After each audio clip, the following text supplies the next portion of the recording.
भाई आपका स्वागत है, लोकतांत्रिक प्रक्रिया है, लेकिन हम बीजेपी के वोटर सपोर्टर हैं। उसने इसी दौरान जो है हमें कहा चुप हो जाओ, तो हमने कहा चुप क्यों हो जाएं? बोला आपको इलेक्शन बाद बताएंगे। हमने कहा इसको धमकी समझे क्या? बोला हाथ पैर तोड़ देंगे आपके। हमने कहा तोड़ दो। इतने में हमारे गले पे हमने हाथ लगाया, गिरे वहां पे, और फिर हमारे भी हाथ पैर थे।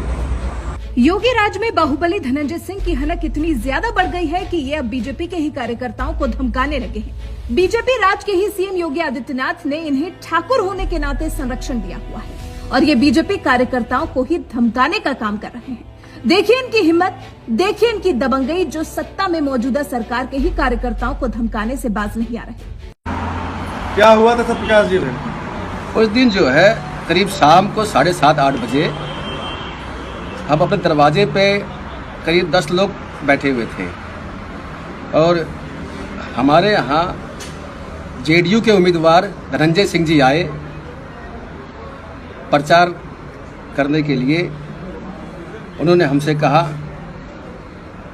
कि भैया हम प्रचार के लिए आए हैं। तो हमने उनसे कहा भाई आपका स्वागत है, लोकतांत्रिक प्रक्रिया है, लेकिन हम बीजेपी के वोटर सपोर्टर हैं। उसने इसी दौरान जो है हमें कहा चुप हो जाओ, तो हमने कहा चुप क्यों हो जाएं? बोला आपको इलेक्शन बाद बताएंगे। हमने कहा इसको धमकी समझे क्या? बोला हाथ पैर तोड़ देंगे आपके। हमने कहा तोड़ दो। इतने में हमारे गले पे हमने हाथ लगाया, गिरे वहां पे, और फिर हमारे भी हाथ पैर थे। जौनपुर की मल्हनी सीट से चुनाव लड़ रहे बाहुबली धनंजय सिंह पर बीजेपी कार्यकर्ता ने हाथ पैर तोड़ देने की धमकी देने का आरोप लगाया है।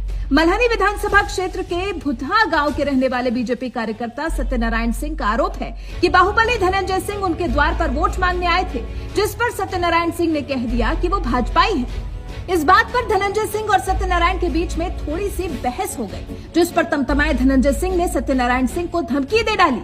सत्यनारायण का आरोप है कि धनंजय सिंह ने उन्हें चुनाव के बाद देख लेने की धमकी दी है, साथ ही हाथ पैर तोड़ देने की भी बात कही।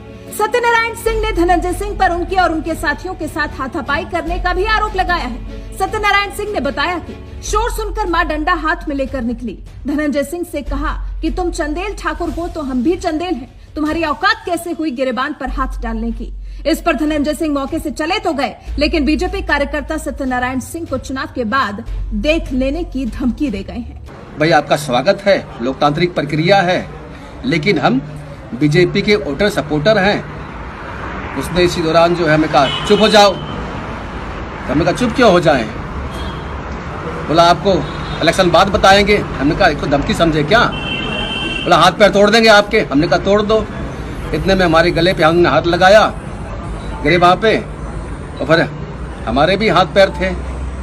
ये है योगी का संरक्षण प्राप्त होने की हनक। यही तो दबंगई है जिसे प्रदेश से खत्म कर देने के लिए योगी अपनी पीठ थपथपाते हैं। अब अपने कार्यकर्ता के आरोप नहीं सुनेंगे योगी महाराज। क्या इस बीजेपी कार्यकर्ता को इंसाफ दिलाने के लिए धनंजय सिंह पर नहीं करेंगे कार्रवाई? क्योंकि कार्रवाई तो वो मुख्तार अंसारी, अतीक अहमद जैसे लोगों पर करते हैं। बाकी ठाकुर बाहुबली जो अपने ऊपर न जाने कितने संगीन आरोप लिए घूम रहे हैं, उनके खिलाफ योगी बुलडोजर चलाने की बात नहीं कहते, अपने यंत्र के जरिए इन बाहुबलियों को औकात दिखाने की बात नहीं करते। प्रदेश के मुख्यमंत्री योगी आदित्यनाथ क्यों?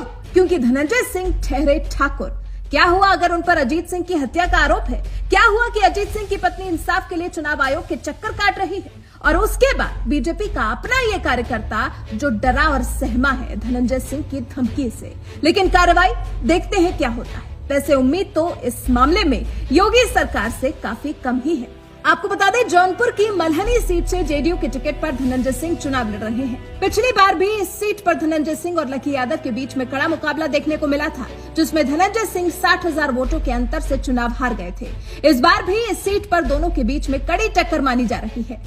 वहीं इस सीट पर बीजेपी प्रत्याशी केपी सिंह अपनी सरलता और पार्टी के पैठ के बल पर खुद को मजबूत करने की कोशिश कर रहे हैं। हालांकि होगा क्या ये तो वक्त बताएगा। 10 मार्च को जब चुनाव का परिणाम आएगा तभी पता चलेगा। लेकिन गुंडे, माफियाओं, बाहुबलियों को सलाखों के पीछे करने का दम भरने वाली योगी सरकार धनंजय सिंह पर कब और क्या कार्रवाई करती है, इसका हमें इंतजार रहेगा। आप धनंजय सिंह पर क्या कहना चाहते हैं? अपनी राय हमें जरूर बताएं।